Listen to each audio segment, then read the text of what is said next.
Vamos a ir abriendo nuestras Biblias en el capítulo 26 de Mateo. Hoy lo finiquitamos. Ya entramos en el penúltimo capítulo. Vamos a estar viendo hoy, estaremos en Mateo 26 desde el versículo 57 hasta el capítulo 27, versículo 2. ¿Vale? Así que hoy ya entramos en el penúltimo capítulo del Evangelio de Mateo. Parecía que no iba a llegar nunca a este momento, ¿verdad? Simplemente para tener un poco en contexto de qué es lo que estaba ocurriendo en este momento tan crítico, tan dramático, tan importante para la historia, no solamente para la historia del Evangelio de Mateo, para la historia de la vida de Jesús, sino para la historia de la humanidad, para la historia del universo entero. Estaba Jesús con un grupo de guardias del templo, soldados romanos, descendiendo del Monte de los Olivos. Allí estaba el Señor del mundo, el Dios del universo. Había sido apresado por un puñado de hombres.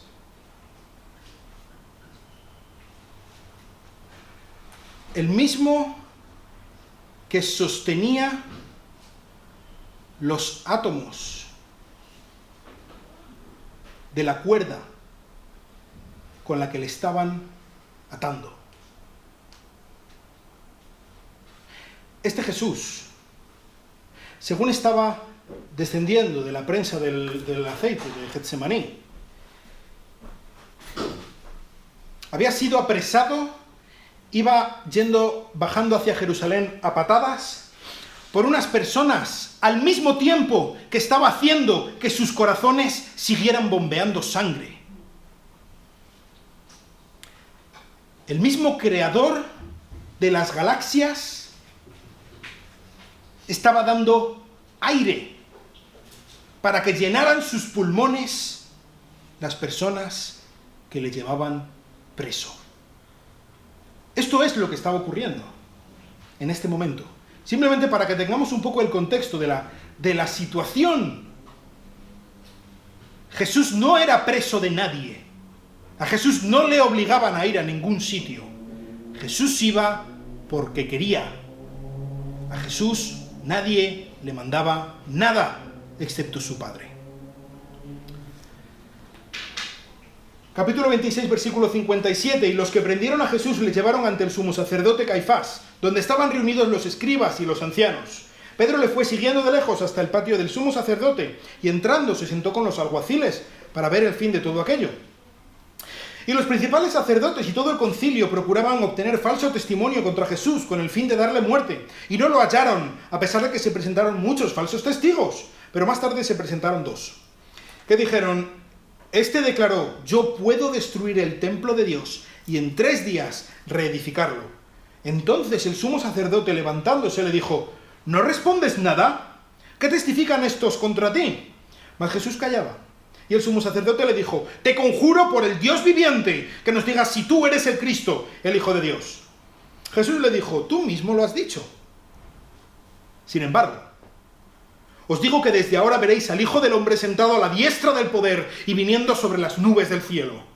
Entonces el sumo sacerdote rasgó sus vestiduras diciendo: ¡ha blasfemado! ¿Qué necesidad tenemos de más testigos? He aquí, ahora mismo habéis oído la blasfemia. ¿Qué os parece? Ellos le respondieron y dijeron: es reo de muerte. Entonces le escupieron en el rostro, le dieron de puñetazos y otros le abofeteaban diciendo: adivina, Cristo, ¿quién es el que te ha golpeado? Pedro estaba sentado fuera en el patio, y una sirvienta se le acercó y dijo: tú también estabas con Jesús el Galileo. Pero él negó delante de todos diciendo: no sé qué me hablas. Cuando salió al portal vio a otra sirvienta y dijo a los que estaban allí: este estaba con Jesús el Nazareno. Y otra vez él negó con juramento diciendo: yo no conozco a ese hombre. Y un poco después se acercaron los que estaban allí y dijeron a Pedro: seguro que tú también eres uno de ellos, porque aun tu manera de hablar te descubre. Entonces él comenzó a maldecir y jurar: yo no conozco a ese hombre. Y al instante un gallo cantó. Y Pedro se acordó de lo que Jesús había dicho: antes que el gallo cante me negarás 3 veces. Y saliendo fuera lloró amargamente. Cuando llegó la mañana, todos los principales sacerdotes y los ancianos del pueblo celebraron consejo contra Jesús para darle muerte. Después de atarle, le llevaron y le entregaron a Pilato, el gobernador. Vamos a orar. Señor, te pedimos que tú nos ayudes a que en esta mañana aumente nuestra idea de ti. Que tú nos ayudes a engrandecer y magnificar a Cristo en nuestras vidas, Señor. Que tú nos ayudes a aumentar a nuestro Señor en nuestros corazones. Y te pido que al salir por esa puerta, todos y cada uno de los que estamos ahora aquí, hayamos tomado la decisión de que Cristo sea nuestro todo. Y es en su nombre que te lo pedimos. Amén. Pues Jesús había emprendido, como digo, un conjunto de soldados romanos y guardias del templo, y le llevaron a la casa del sumo sacerdote. Esto es sorprendente, porque lo normal habría sido que le llevaran al lugar del concilio, donde se reunía el Sanedrín, que es este concilio, el concilio de los ancianos, los que tomaban las decisiones importantes en cuanto al judaísmo. Eran, en definitiva, los líderes, tanto civiles como religiosos, de los judíos. Y entonces, es raro, porque fueron a la casa del sumo sacerdote, y no al lugar donde se solían reunir. Vamos a hablar luego un poco más acerca de esto. Pero es cuanto menos sorprendente. Y las casas, sobre todo, bueno, las casas de las personas más pudientes, con más influencia, tenían una forma muy, muy específica. Lo podemos ver aquí en España, tenemos muchos restos de casas de romanas. Y es un poco también la influencia que, por ejemplo, también ha llegado a cómo eran las casas de los árabes. Y es que tenían un patio grande en el medio, que era el corazón de la casa, era el patio, y ahí pues había fuentes, había lugares para reunirse y tal, y luego alrededor del patio estaban todas las dependencias de la casa, las habitaciones, la cocina y todo, estaba alrededor, y el centro, el patio, era el corazón de la casa. Entonces, así era posiblemente, por lo que vemos, la casa de Caifás, del sumo sacerdote. Entonces, se supone que allí tuvieron esta reunión en alguna de las dependencias, de las habitaciones de esta casa. Supongo que tendría alguna habitación muy grande, porque desde luego que se reunió mucha gente. El concilio, el Sanedrín, era de 70 ancianos, sacerdotes, escribas, representantes, líderes del pueblo, líderes religiosos sobre todo, más el sumo sacerdote. Pero para que hubiera quórum, para que se pudiera tomar una decisión que fuera vinculante, tenía que haber al menos 23. Así que supongo que algo más de 23 habría, pero no llegarían a los 70. Es en un lugar privado, así que solamente llegaron aquellas personas que habían sido invitadas. Todo ocurrió muy de repente, entonces solo los invitados fueron allí y probablemente escogerían a las personas que fuera más probable que condenaran a Jesús desde el principio. Así que se reunió, y también vemos que Pedro, él va de lejos, los va siguiendo de lejos. Él supongo que llegaría el momento en el que diría, este es el momento en el que Jesús ha dicho que yo le voy a traicionar, y yo no le voy a traicionar, yo voy a estar con él, pero se mantuvo a cierta distancia y él entró al patio de su casa para ver qué es lo que ocurría. Se sentó allí con los alguaciles, con los que estaban allí de seguridad.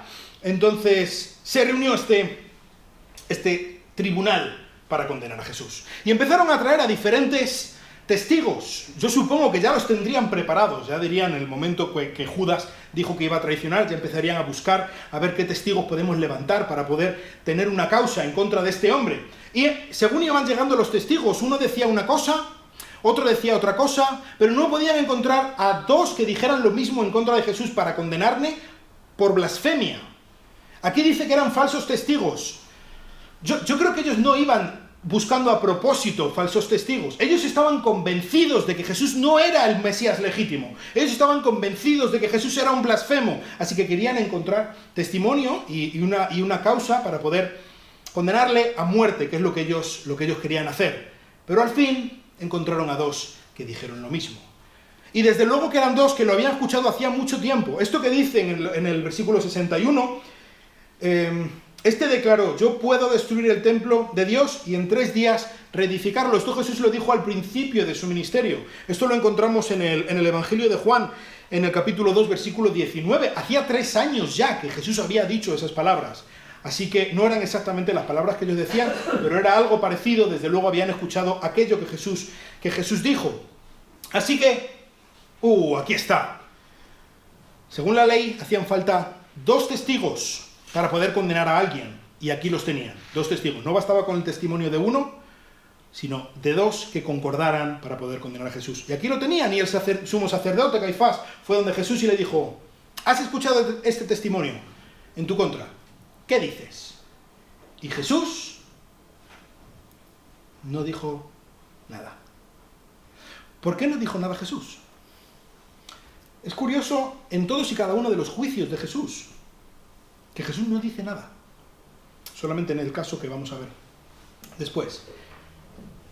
Creo que tiene dos funciones este silencio de Jesús. Por una parte, Jesús estaba cumpliendo profecías al callar. ¿Recordáis Isaías 53, versículo 7?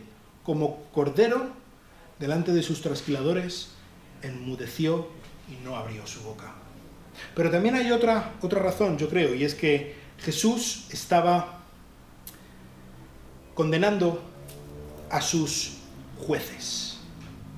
Jesús estaba guardando silencio delante de ellos, haciéndoles ver que ellos no tenían ningún derecho a juzgarle a él. Lo que estaban haciendo allí es sencillamente una pantomima, un juicio de pacotilla. Y luego vamos a ver algunas de las razones de la misma ley de los judíos por la que aquel juicio no tenía validez alguna. Era un teatrillo que estaban llevando a cabo. Pero además esto que dijo Jesús al principio de su ministerio, 3 años atrás, no tenía nada que ver con el templo en sí, el templo físico, el templo de Herodes que estaba en ese momento levantado. Jesús estaba hablando, recordáis, hemos hablado alguna otra vez de lo que es la tipología, ¿verdad? Igual que la profecía es unas palabras que se van a cumplir, la tipología son unos personajes o unos objetos que están hablando de una realidad espiritual o una realidad futura. Y esto es lo que está haciendo Jesús. Jesús estaba diciendo: ese templo que está ahí, de la misma manera que el cordero de la Pascua era importante porque apuntaba a Jesús, o el pan del desierto era importante porque apuntaba a Jesús. Jesús dijo: yo soy el pan de vida. Pues de la misma manera, el templo es importante porque apuntaba a Jesús, porque Jesús es el templo definitivo. El templo era importante porque era el lugar donde habitaba la presencia de Dios. Pues bien, Jesús es la manifestación definitiva de la presencia de Dios en el mundo. Así que Jesús es el auténtico templo, y Jesús estaba hablando de su cuerpo. Destruir este templo, mi cuerpo, es decir, matadme, y en 3 días lo reedificaré, y en 3 días resucitaré. Eso es lo que estaba diciendo Jesús en aquel momento. Y es curioso que estos testigos lo recordaran en ese preciso momento. En ese preciso momento en el que de hecho se estaba cumpliendo la profecía que Jesús había dicho. Destruid este templo. Eso es lo que estaban haciendo en ese momento. Condenarle para matarle. Y en 3 días lo reedificaré. Matadme y en 3 días resucitaré. Así que, como Jesús no dijo nada en contestación a los testigos, el sumo sacerdote Caifás estaba nervioso. Tenían prisa por terminar todo este jaleo. ¿Por qué? Recordad que estamos en la Pascua. Recordad que estamos a viernes de madrugada. Por lo tanto, el sábado está a la vuelta de la esquina. En cuanto caiga el sol de ese día, empieza el Shabbat, el sábado.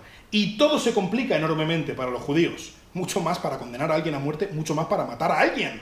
Así que tenían que correr mucho para que todo se agilizara lo antes posible, antes de que cayera la noche de ese viernes. Y no era un viernes cualquiera, era el viernes de la Pascua. Mucho más importante, mucho más sagrado. Así que tenían que correr. Caifás estaba nervioso, quería terminar eso ya. Y le dijo a Jesús, fue directamente donde Jesús, y le dijo, versículo 63, te conjuro por el Dios viviente, que nos digas si tú eres el Cristo, el Hijo de Dios. Le hizo un juramento legal, un juramento vinculante. Jesús estaba obligado a responder a ese juramento, o a esa pregunta con juramento que le había hecho el sumo sacerdote. ¿Eres tú el Cristo? ¿Eres tú el Mesías? ¿Eres tú el ungido de Dios? Y específicamente el Hijo de Dios. Este era un título que estaba asociado al Mesías, al Cristo, y su significado viene de, lo hemos visto ya bastantes veces, el segundo libro de Samuel, capítulo 7, cuando Dios hace un pacto con David y le promete que su descendiente sería el Hijo de Dios. Es decir, aquí lo que está diciendo, la idea que tenían los judíos cuando hablaban del Hijo de Dios, no es de que sea Dios mismo, sino es de que es el rey descendiente de David, el heredero de David, el rey legítimo de los judíos, ¿vale? Esta es la mentalidad que tenían ellos en este momento. Entonces, Jesús le responde, en principio, de una manera un poco ambigua. Le dice, tú lo has dicho. Yo no lo he dicho, lo has dicho tú. Sin embargo, te voy a aclarar para que sepas exactamente de qué es lo que estás hablando cuando me estás preguntando si yo soy el Mesías. Si yo soy el Mesías, pero no soy el Mesías que tú piensas que soy. Y el versículo 64, pienso que es uno de los epicentros teológicos de todo el Evangelio de Mateo. No sé si recordáis que hasta este momento, muchas veces, quizá os habéis preguntado por qué Jesús no quería que se supiera quién era Él. ¿Recordáis? Jesús sanaba gente y le decía, no les digáis que he sido yo. Venían los espíritus inmundos de la gente que estaba endemoniada y Jesús los expulsaba y ellos decían, eres el Hijo de Dios, y Jesús decía, no digas quién soy. Esto es lo que se llama el secreto mesiánico. Jesús no quería que se supiera quién era Él. Hasta este momento. Es en este momento en el que Jesús sabe que ha llegado la hora. Y Jesús se quita la careta delante de sus más acérrimos enemigos y les revela a las claras, ¿quién soy yo? ¿Quién es Jesús? Desde ahora veréis al Hijo del Hombre sentado a la diestra del poder y viniendo sobre las nubes del cielo. Jesús hace mención a dos pasajes del Antiguo Testamento para revelarles quién es realmente el Mesías. El Mesías no es sencillamente un rey descendiente de David. Sí, es un rey descendiente de David, pero no solo es eso, ni muchísimo menos. En el Salmo 110 es donde vemos que el Mesías se sentaría a la diestra del poder o a la diestra de Dios. ¿Cuál es esta posición? A la diestra del trono de Dios. Es en el mismo trono de Dios, donde se sienta, donde está la máxima autoridad del universo, el que gobierna los designios de todos los hombres, el que es el supremo rey sobre todo el mundo. Ese es el Mesías. Pero además, Jesús hace mención, lo hemos estado viendo bastante. Daniel capítulo 7. El Hijo del Hombre, el jinete de nubes, ¿os acordáis? Que viene sobre las nubes del cielo. ¿Quién es este Hijo del Hombre? Este título que era, desde luego, el favorito de Jesús. Este Hijo del Hombre que viene sobre las nubes del cielo, decíamos que la potestad de cabalgar las nubes era solo algo que podía hacer Dios, según vemos en diversos pasajes y en la mentalidad que tenía la gente de la época. ¿Recordáis en Daniel 7, en medio de todos los reinos y los imperios malignos que van a gobernar sobre la tierra, de repente vemos un tribunal que está presidido por el anciano de días, que representa al Dios el Padre? La máxima autoridad está sentado sobre un trono que está ardiendo en llamas, y de este trono sale un río de fuego hacia adelante. Estamos en el momento perfecto para entender qué es lo que significa este río de fuego, porque todos tenemos muy fresco en la memoria un río de fuego que vemos en la televisión, ¿verdad? El volcán de La Palma. Un río de fuego totalmente imparable. ¡Qué grandeza el ser humano! ¡Qué tecnologías! ¡Qué cosas tan impresionantes hemos hecho! Bien, estamos absolutamente indefensos frente a este río de fuego que sale del volcán, ¿verdad? Lo único que pueden hacer los expertos con todo su conocimiento, con todos sus utensilios, con toda su tecnología, lo único que pueden hacer es medir si hay terremotos y decirle a la gente, si viene el río, sal corriendo. No se puede hacer más. No podemos hacer más. Todo lo que pilla el río lo va destruyendo a su paso y no se puede hacer nada frente a este río. Ese es el río de fuego que sale del trono de Dios. Es un juicio imparable. Nadie va a poder detenerlo. Y este río de fuego, específicamente en el capítulo 7 de Daniel, va hacia la bestia que simboliza el imperio definitivo y va a destruirla.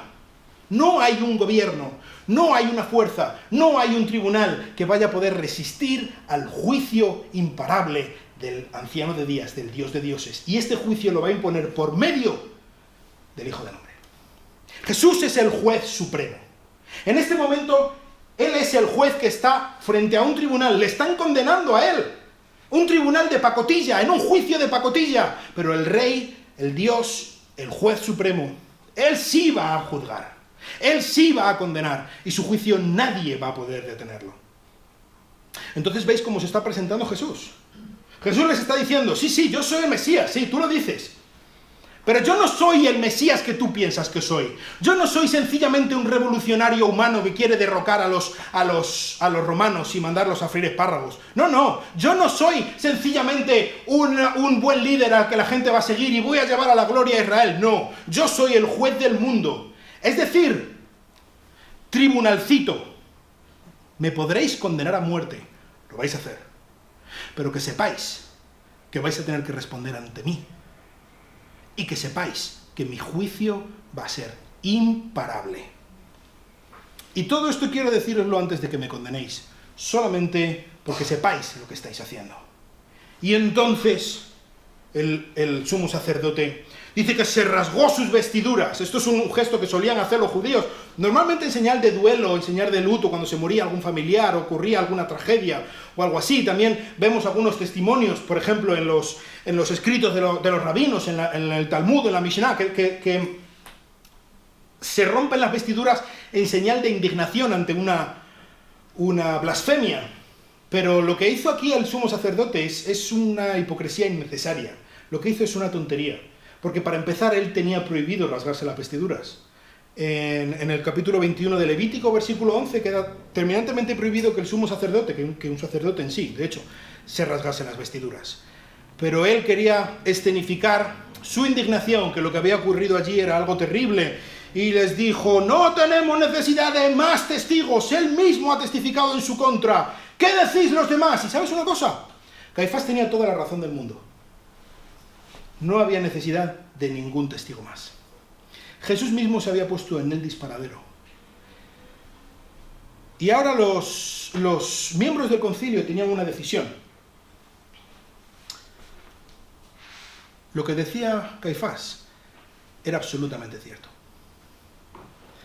Jesús acababa de blasfemar, Jesús acababa de decir la mayor cosa en contra de Dios que se hubiera podido decir. Jesús era digno de muerte si Jesús hubiera mentido.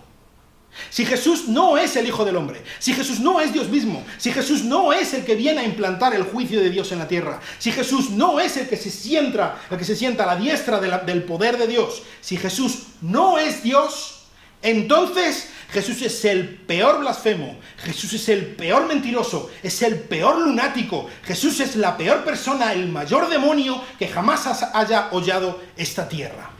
Tenía total razón. Digno de muerte. Ahora, si lo que Jesús decía es verdad, si Jesús es el juez del mundo, si Jesús es el que viene para dar la justicia de Dios a la tierra, si Jesús es el juez definitivo, es el Rey de Reyes, si Jesús es Dios mismo, entonces no cabe otra respuesta que en ese momento todos se hubieran tumbado sobre sus bocas, se hubieran arrepentido profundamente de todo lo que habían hecho hasta ese momento, hubieran aclamado a Jesús como Dios, le hubieran adorado, le hubieran servido por el resto de sus vidas. No hay una tercera vía. No existe otra opción. Pero es que Jesús era un hippie que quería el amor para todo el mundo.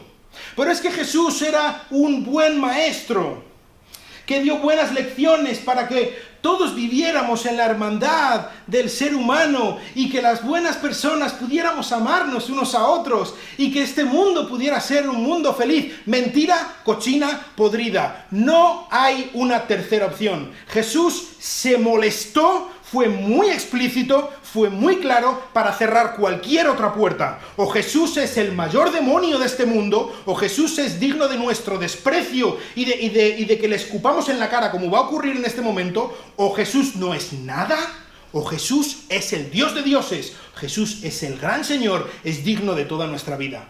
No hay un término medio, no puede haber un término medio. Así que ellos tenían que tomar una decisión, y ellos tomaron su decisión. es reo de muerte. No hay más. Si Jesús no es quien decía que sea, entonces, ¿qué es lo que podemos hacer con Jesús? Le escupieron en el rostro. Imaginaos qué humillación. Al menos había 23 personas allí. 23 tíos, uno detrás de otro, escupiéndote en la cara. Le dieron bofetadas. Le empezaron a pegar. Le maltrataron como quisieron.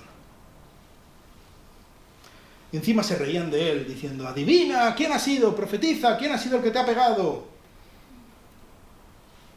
Avergonzando, humillando, despreciando a Jesús.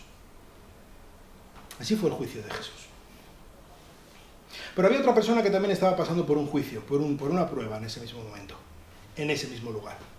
Pedro había entrado a la casa de Caifás. Y Pedro estaba allí, medio de incógnito, para ver qué es lo que ocurría en toda esa reunión. Y entonces vino una sirvienta y le sonaba su cara. Y le dijo, tú estabas con Jesús el Galileo.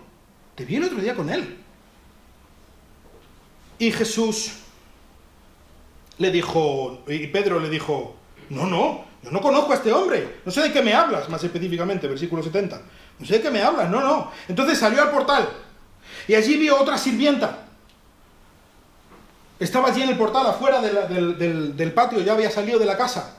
Y apareció otra sirvienta y dijo, yo te he visto a ti con Jesús el Nazareno. Y supongo que Jesús estaría diciendo, pero que pesa la sirvienta, dejadme en paz, tanta sirvienta que me reconoce. Que no, él negó, de hecho dice que negó con juramento. Y no, entonces los juramentos para los judíos no eran como para nosotros, que podemos hacer un juramento alegremente y no pasa absolutamente nada. Para un judío un juramento era algo muy serio, ¿eh? Tú no puedes hacer un juramento si no es algo de lo que de verdad vas a decir la verdad. Pues él dijo con juramento, no, yo no le conozco a este señor. Y un poco después se acercaron unos que estaban por allí y escucharon hablar a Pedro y dijeron, oye, tú tienes acento como así del norte, como de Galilea, más o menos, me suena el acento. ¿Tú seguro que conoces a Jesús? Y entonces dice que Pedro, negó con maldición y con juramento. ¿Qué es lo que significa esto? Esto era una fórmula legal por la cual Pedro estaba soltando maldiciones, estaba maldiciendo, mientras que estaba jurando su propia inocencia. De tal manera que si él no era inocente, todas esas maldiciones que caigan sobre mí. Así que esto es lo que estaba haciendo Pedro, diciendo, yo no conozco a este hombre, no lo conozco. Yo creo que Mateo estaba un poco contrastando la situación de Jesús con la situación de Pedro. Jesús estaba enfrentando al mayor antagonismo posible, a la mayor presión posible por las personas de más alta alcurnia, de más alto nivel, con mayor poder posible, y él estaba soportando la prueba.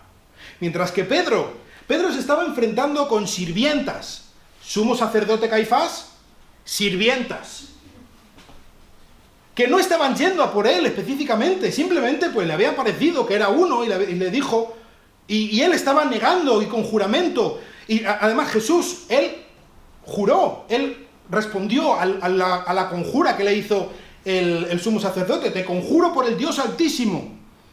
Y él lo usó para decir la verdad, para desvelar su identidad, para advertir de lo que venía al tribunal que tenía por delante. Sin embargo, Pedro juró y perjuró para mentir, para fallarle a su Señor, para maldecirse a sí mismo. En definitiva, Pedro fracasó miserablemente. Y entonces sonó el gallo. Y Pedro recordó lo que le había dicho Jesús. Antes de que el gallo cante, me vas a negar 3 veces. Y era exactamente lo que le había ocurrido a Pedro. Pedro había fallado a su Señor completamente. Más aún cuando él con la boca tan grande como tenía, había dicho: aunque me muera, no voy a fallarte, no voy a negarte. Incluso sacó la espada y se puso a dar espadazos allí según le iban a prender, pero cuando llegó el momento de la verdad, agachó las orejas y negó absolutamente que conocía a ese señor. Y saliendo fuera, lloró amargamente. Cantó el gallo, así que amaneció. Y una vez que amaneció, dice que se reunieron los principales sacerdotes y los ancianos del pueblo. ¿Por qué? Si se acababan de reunir ya. El juicio que acababa de tener lugar con Jesús había sido un juicio ilegal. Había sido una pantomima, un juicio de fantoche. ¿Por qué digo esto? Hay un montón de ilegalidades que se cumplieron en ese juicio que le hicieron a Jesús. Voy a enumerar algunas. Por ejemplo, este juicio se celebró de noche. Esto era terminantemente prohibido.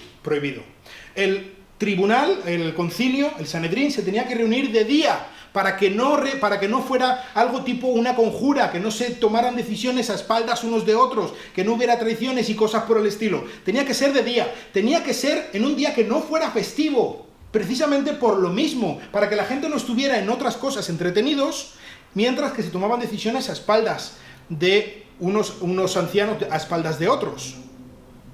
Era de noche, era Pascua, estaba prohibido. El juicio se tenía que celebrar en el recinto del templo. Allí había un lugar donde se reunía el concilio para tomar las decisiones y no en un sitio privado. ¿Por qué? Porque se podía dar el caso, que precisamente lo que ocurrió en el caso del juicio de Jesús, de que fueran invitados unos y otros no, a un lugar privado. Es como que se toma, imaginaos, en el Congreso de los Diputados, se toma una decisión, se aprueba una nueva ley, pero no en el Congreso de los Diputados, sino en la casa de uno, que se reúnen allí 10 o 12 diputados y allí votan. Pues no puede ser, tiene que ser en el lugar donde se tienen que reunir. Jesús no contó con ninguna defensa. De hecho, ni se recordó, por ejemplo, no se hizo mención de los milagros de Jesús. Eso sería algo importante a considerar si están hablando de si Jesús es el Mesías o no. Hombre, por favor, que acababa de resucitar a uno al lado de Jerusalén y todo el mundo lo sabía. ¿Cómo no se incluye en el juicio las pruebas a favor? ¿Por qué no tuvo Jesús a nadie que lo defendiera? Porque era un juicio de fantoche, era un juicio de mentira. Comenzaron a bofetearle, a escupirle, a agredirle físicamente. Y esto estaba terminantemente prohibido. Y para terminar, como colofón, no se podía condenar a nadie a muerte durante el mismo día. Esto estaba terminantemente prohibido. Tenía que ser una decisión que se ponderara al menos durante 2 días, que se alargara durante 2 días y se estuviera pensando durante esos 2 días para asegurarse de que no se tomara de manera precipitada la decisión de condenar a nadie a muerte. A Jesús le condenaron en una noche de un festivo, en la casa de un tío, o sea, completamente ilegal de los pies a la cabeza. Así que ya se había tomado esa decisión. Ahora, de día, por lo menos un poco menos ilegal, en el lugar del concilio en el templo, se volvieron a reunir los ancianos para ratificar la decisión que ya habían tomado en casa de Caifás, y allí acordaron que iban a matar a Jesús. Pero los judíos no tenían derecho a matar a nadie. Ellos gozaban de cierta libertad religiosa, de cierta independencia para juzgar, pero no podían condenar a nadie a muerte. Así que tuvieron que entregarlo a Pilato, al gobernador, dice aquí, era prefecto de Judea y de Samaria, era el representante de Roma en aquellas tierras, por lo tanto él sí tenía derecho de vida y muerte sobre alguien, y a él se lo entregaron para que lo condenara a muerte. ¿Y de qué manera podemos aplicar nosotros esto a nuestras vidas? Me gustaría que empezáramos pensando en Pedro, en lo que hizo Pedro. He dicho que Pedro terminó llorando amargamente. Lo que hizo Pedro, el calibre del pecado de Pedro, fue algo enorme. Pedro había negado en el momento más crítico de la vida de Jesús, le había traicionado profundamente, jurando, condenándose a sí mismo de que no lo conozco. Y sin embargo, en cuanto Pedro se dio cuenta de lo que había hecho, le vemos llorando amargamente. Yo creo que Pedro se arrepintió profundamente de lo que había hecho. ¿Y por qué lo sé? ¿Porque lloró? No. Arrepentirse no es llorar. Arrepentirse no es decir lo siento. Arrepentirse no es siquiera hacer otra cosa de lo que has estado haciendo antes. El arrepentimiento es un cambio en el corazón. El arrepentimiento es un cambio en quién eres tú por dentro. Y por lo tanto, el arrepentimiento es algo que nosotros mismos, un arrepentimiento genuino, un arrepentimiento verdadero, es algo que nosotros mismos no podemos generar. Necesitamos a aquel que sí que puede operarnos a corazón abierto. Necesitamos a Cristo. El arrepentimiento es un cambio en el corazón que produce un cambio en nuestra actitud, que se demuestra por un cambio, sí, en las acciones. Es vivir de una manera diferente, pero porque ha habido un cambio en el corazón. Porque es relativamente fácil hacer una cosa diferente a lo que hemos estado haciendo hasta ahora. Durante un tiempo, engañando. Pero lo que hizo Pedro fue arrepentirse profundamente. ¿Por qué lo sé? Porque Pedro se enfrentaría ante Caifás pocos días después. Pedro volvería a Jerusalén. Pedro se enfrentaría ante el mismo tribunal que había condenado a Jesús, que le habían abofeteado, que le habían escupido, que le habían dicho que es reo de muerte. Y ante el mismo Caifás que había conjurado a Jesús por el Dios Altísimo, Pedro le diría: tú me puedes mandar lo que a ti te dé la gana, que yo voy a obedecer a Dios y no a ti. ¿Veis que no es el mismo Pedro? Que ahora la vemos huyendo y negando como una cucaracha.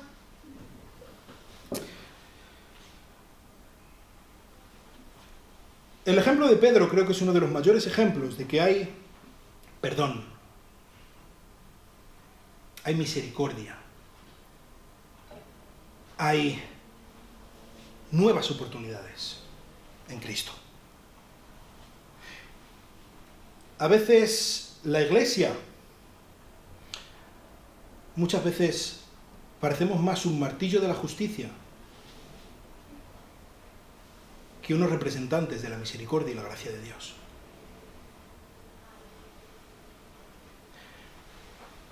Todos hemos pecado.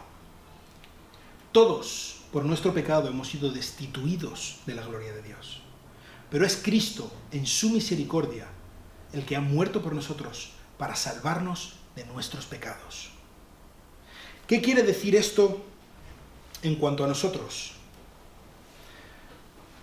Puede ser que en esta misma sala, ahora mismo, haya gente que tiene problemas o ha tenido problemas con la bebida.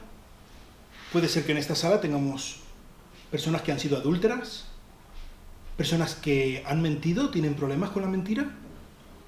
Puede ser que en esta sala incluso pudiera ser que hubiera algún asesino. No. Todos los que hemos confiado en Cristo hemos sido cambiados. De tal manera que si tú has creído en Jesús, el pecado no te define. Tú no eres quien eres por lo que has hecho. Tú eres quien eres por lo que Cristo ha hecho. Él ha cambiado nuestra misma naturaleza, nuestra misma definición, nuestra misma esencia, de tal manera que ya no somos pecadores, sino que ahora somos hijos de Dios. Que seguimos luchando con nuestro pecado, y esto no quiere decir que ya no tengamos problemas con nuestro pecado, por favor, no. Pero ya somos hijos aceptados, adoptados, redimidos, completamente pagada toda nuestra deuda por parte de aquel que nos ha salvado. Por lo tanto, si tú has creído en Cristo, aprecia la gracia de Dios. Él es el que te ha dado una nueva naturaleza. Por lo tanto, en la Iglesia, Debemos ser representantes de esta misericordia, de esta gracia de Dios, de esta aceptación a los demás. Así como nosotros, el pecado no nos define a nosotros, no tenemos que parar de definir a los demás por su pecado. Sea quien sea que entre por esa puerta, sea como sea, haga lo que haga, el pecado no es lo que le define en el momento en el que cae a los pies de Cristo. Y si hay alguien que está aquí y nunca ha confiado en Cristo, lo que debe hacer, lo primero, confiar en Cristo. Y si estás conviviendo con tu marido, con tu mujer, con tus hijos, que es que son unos desgraciados, que es que me tratan muy mal, que es que mira lo que hacen, esto y lo otro, lo primero que necesitan es a aquel que puede cambiar su identidad, aquel que puede salvarlos. Nosotros no debemos luchar, Dios no nos ha encargado a nosotros que hagamos justicia, Dios nos ha encargado a nosotros que seamos heraldos de la gracia de Dios. Él es el que hará justicia y la hará muy bien, no te preocupes por eso. Nosotros debemos ser representantes de Cristo en su misericordia, en su amor hacia otros, en su aceptación hacia otros, en decir la verdad con amor. Y Pedro fue absolutamente restaurado. A Pedro le vemos llevando el Evangelio a un sitio y a otro después de haber caído tan bajo. Hay restauración, hay misericordia, hay gracia, hay perdón en Jesús. Por lo tanto, la Iglesia debe ser un baluarte de la misericordia, de la gracia, de la aceptación, del amor de Dios hacia otros. Este pasaje que tenemos es uno de los más problemáticos, o que ha causado más problemas a lo largo de la historia, en cuanto a cristianos y judíos. Miles de personas han sido masacradas en base a este texto que tenemos aquí. ¿Por qué? Porque es que mira qué malos son los judíos, pero qué malvados que son los judíos, que han matado a nuestro Salvador. ¡Qué hipócritas, qué malos, qué perversos son! ¡Tenemos que matarlos a todos! Te voy a decir un secreto. Jesús es judío. Nuestro Salvador, Él es judío, de la tribu de Judá, circuncidado al 8º día. El mayor cumplidor de la ley de los judíos. De hecho, el cumplidor, con mayúscula, de la ley de los judíos. Los judíos condenaron a Jesús, los judíos, el concilio, para ser más precisos, y se lo entregaron a los romanos, porque lo mataron los romanos, que no eran judíos. De hecho, teológicamente, el culpable de la muerte de Jesús está en esta misma sala. Y soy yo. Así que si vamos a tener que empezar tumultos para matar a los culpables de la muerte de nuestro Salvador, por favor que las piedras empiecen en esta dirección. Porque yo soy el culpable de la muerte de Jesús. Porque es mi pecado el que lo clavó en esa cruz. Y es tu pecado también el que lo clavó en esa cruz. Sí, los judíos hicieron muy mal. Al menos algunos judíos, no todos, los primeros cristianos eran judíos.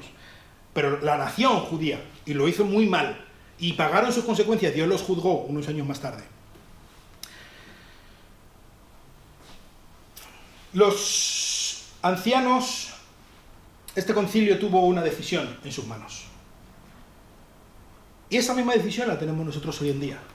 O Jesús es lo peor de lo peor, debemos renegar de Él, debemos escupirlo en la cara.